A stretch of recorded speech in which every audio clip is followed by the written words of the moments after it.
اعوذ باللہ من الشیطان الرجیم بسم اللہ الرحمن الرحیم ومن اظلم ممن افترى على اللہ کذبا او کذب بآیاتہ انہ لا یفلح الظالمون۔ یہ سورۃ الانعام کی آیت نمبر 21 ہے اور یہاں سے تیسرا رکوع شروع ہوتا ہے۔ اللہ تبارک و تعالی کا ارشاد مبارک ہے، اور اس شخص سے بڑھ کر ظالم کون ہو سکتا ہے جو اللہ پر جھوٹا بہتان باندھے یا اللہ کی آیتوں کو جھٹلائے۔ یقین رکھو کہ ظالم لوگ فلاح نہیں پا سکتے۔ وَيَوْمَ نَحْشُرُهُمْ جَمِيعًا، اور اس دن کو یاد رکھو جب ہم ان سب کو اکٹھا کریں گے۔ ثُمَّ نَقُولُ لِلَّذِينَ أَشْرَكُوا أَيْنَ شُرَكَاؤُكُمُ الَّذِينَ كُنْتُمْ تَزْعُمُونَ، پھر جن لوگوں نے شرک کیا ہوگا ان سے پوچھیں گے کہ کہاں ہیں تمہارے وہ معبود جن کے بارے میں تم یہ دعویٰ کرتے تھے کہ وہ خدائی میں اللہ کے شریک ہے۔ ثم لم تکن فتنتهم الا ان قالوا واللہ ربنا ما كنا مشرکین، اس وقت ان کے پاس کوئی بہانہ نہیں ہوگا سوائے اس کے کہ وہ کہیں گے اللہ کی قسم جو ہمارا پروردگار ہے، ہم تو مشرک نہیں تھے۔ انظر کیف کذبوا علی انفسہم وضل عنہم ما كانوا یفترون، دیکھے یہ اپنے رب کے بارے میں کیسے جھوٹ بولیں گے، اور جنہیں انہوں نے جھوٹا موٹا معبود سمجھ رکھا تھا وہ سب ان سے غائب ہو جائیں گے۔ نبوت کے انکار کرنے والوں کی زندگی میں عجیب تضاد پایا جاتا ہے۔ ایک جانب تو وہ اللہ کی طرف ایسی چیزوں کی نسبت کرتے ہیں جن پر کوئی عقلی اور نقلی دلیل ان کے پاس نہیں تھی۔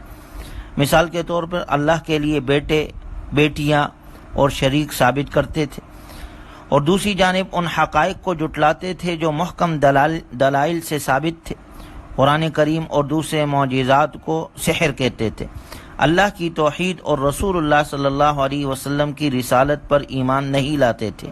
انہ لا یفلح الظالمون، وہ لوگ جو اس کذب اور تکذیب میں مبتلا ہے وہ ظالم ہے، اور ظلم کا انجام ناکامی کے سوا کچھ نہیں۔ اس ناکامی کا پتہ قیامت کے دن چلے گا جب مشرکوں کو ذلیل اور رسوا کرنے کے لیے ان سے سوال کیا جائے گا کہ تمہارے وہ شریک کہاں ہیں جن کے بارے میں تمہارا خیال تھا کہ وہ تمہیں اللہ کے قریب کرتے ہیں۔ وہ قیامت کے دن وہ تمہاری سفارش کریں گے۔ اپنے کفر اور شرک کے بارے میں ان کے پاس اس کے سوا کوئی عذر نہیں ہوگا کہ وہ شرک ہی سے انکار کر دیں گے، لیکن اس انکار سے انہیں کچھ بھی فائدہ حاصل نہیں ہوگا۔ یہ بھی ممکن ہے کہ قیامت کے دن ہولناکی کی وجہ سے حیرت اور دہشت کی بنا پر بلا سوچے سمجھے ان کی زبان سے اس قسم کے کلمات نکل جائیں گے۔ گویا ظالم نہ دنیا میں کامیاب ہو سکتا ہے اور نہ آخرت میں۔ وَمِنْهُمْ مَن يَسْتَمِعُ إِلَيْكَ، اور ان میں سے بعض ایسے ہیں جو ظاہر آپ کی طرف کان لگاتے ہیں، مگر ہم نے ان کے دلوں پر پردے ڈال رکھے ہیں اس لیے وہ سمجھ نہیں پاتے، اور ان کے کانوں کو بوجھل کر دیا ہے اس لیے وہ حقیقت میں سن بھی نہیں پاتے، اور اگر یہ آپ کی صداقت کی ساری نشانیاں دیکھ لے تب بھی ان پر ایمان نہیں لائیں گے۔ انتہا ہے کہ جب تمہارے پاس بحث کرنے کے لیے آتے ہیں تو جنہوں نے کفر پر جمے رہنے کا فیصلہ کر رکھا ہے وہ کہتے ہیں کہ اس قرآن میں تو پہلوں کی کہانیوں کے سوا کچھ نہیں۔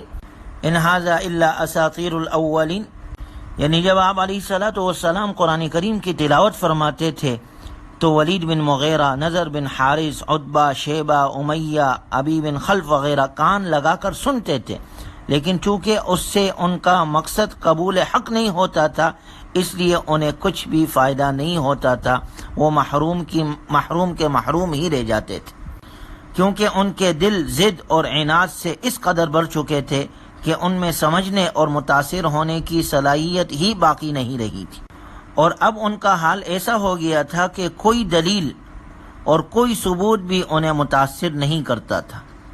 گویا دنیا میں بدترین لوگ وہ ہیں جو خود بھی ہدایت سے محروم رہتے ہیں اور دوسروں کو بھی اس سے محروم رکھنے کی کوشش کرتے ہیں۔ اللہ ہمیں ایسے لوگوں سے محفوظ فرمائے۔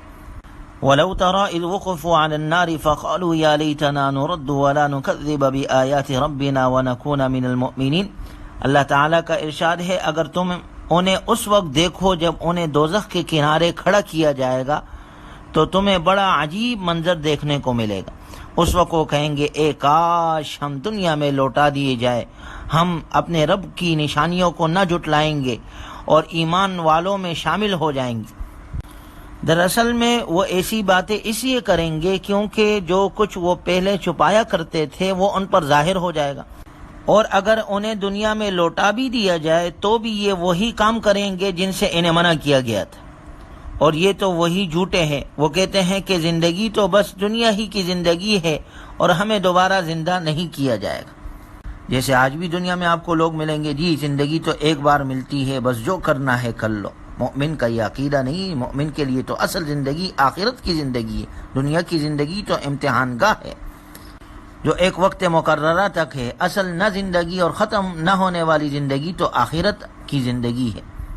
وَمَا الْحَيَاةُ الدُّنْيَا إِلَّا لَعِبٌ وَلَهْوٌ، آگے اللہ نے ذکر کیا کہ نہیں ہے یہ دنیا کی زندگی مگر کھیل کود۔ وَلَلدَّارُ الْآخِرَةُ خَيْرٌ لِّلَّذِينَ يَتَّقُونَ أَفَلَا تَعْقِلُونَ، اور آخرت کا گھر بہتر ہے پرہیزگاروں کے لیے، کیا تم نہیں سمجھتے؟ دنیا اور دنیا کی وہ سارے کام اور وہ ساری چیزیں جو اللہ کی ملاقات سے انسان کو غافل کر دے وہ لہو و لعب میں شامل ہے، لیکن جو اعمال آخرت کو اور اللہ کی ملاقات کو سامنے رکھ کر کیے جائے وہ دنیا نہیں بلکہ آخرت ہے، کیونکہ ان کے فوائد آخرت میں ظاہر ہوں گے، اور آخرت کا گھر کفر اور معاصی سے بچنے والوں کے لیے بہترین ثابت ہوگا۔ یعنی وہ اعمال جو آخرت کے لیے کیے جائے وہ لہو و لعب میں نہیں ہے۔ لہو و لعب سے مراد صرف وہ اعمال ہے جن میں نہ کوئی خیر ہو نہ کوئی نفع۔ قد نعلم انه ليحزنك الذي يقولون فانهم لا يكذبونك ولكن الظالمين بآيات الله يجحدون۔ اللہ فرماتے ہیں ہمیں معلوم ہے کہ کافروں کی باتیں آپ علیہ الصلاۃ والسلام کو رنجیدہ کر دیتی ہیں، مگر یہ آپ کو جھوٹا نہیں کہتے بلکہ ظالم لوگ اللہ کی آیتوں کا انکار کرتے ہیں۔ اور آپ سے پہلے بھی کئی رسولوں کو جھٹلایا گیا ہے مگر انہوں نے اس تکذیب اور ایذا پر صبر کیا یہاں تک کہ ان کے پاس ہماری مدد آ پہنچی، اور اللہ کی باتوں کو کوئی بھی بدل نہیں سکتا، اور آپ کو پیغمبروں کی حالات کا علم ہو چکا ہے، بس آپ بھی ان کی طرح صبر کیجیے۔ انما یستجیب الذین یسمعون، یاد رکھیے صرف وہی لوگ حق کو قبول کرتے ہیں جو طلب کے ساتھ سنتے ہیں۔ والموتى يبعثهم اللہ ثم الیہ یرجعون، اور مردوں کو اللہ تعالی زندہ کرے گا پھر انہیں اسی کے سامنے پیش کیا جائے گا۔ قل ارأیتکم ان اتاکم عذاب اللہ او اتتکم الساعة اغیر اللہ تدعون ان کنتم صادقین، آپ ان سے پوچھئے کہ یہ تو بتاؤ کہ اگر تمہارے اوپر اللہ کا عذاب آ پڑے یا قیامت ہی آ جائے تو کیا اس وقت تم اللہ کے سوا کسی کو پکارو گے؟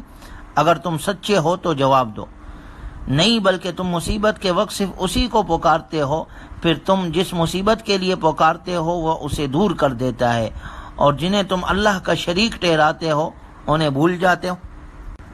گویا تکلیف اور مصیبت کے وقت مشرک اور کافر بھی صرف اللہ کو پکارتا ہے، جبکہ مؤمن کی شان یہ ہے کہ وہ ہر حال میں صرف اللہ کو پکارتا ہے، تکلیف میں بھی راحت میں بھی وہ اللہ کے ساتھ کسی کو شریک نہیں ٹھہراتا۔ اللہ تبارک و تعالی ہمیں ہر قسم کی نافرمانی سے، شرک، بدعات اور رسومات سے محفوظ فرمائے، اور کامل طور پر قرآن کریم کی تعلیمات کے مطابق اپنی بقیہ زندگی گزارنے کی توفیق عطا فرمائے۔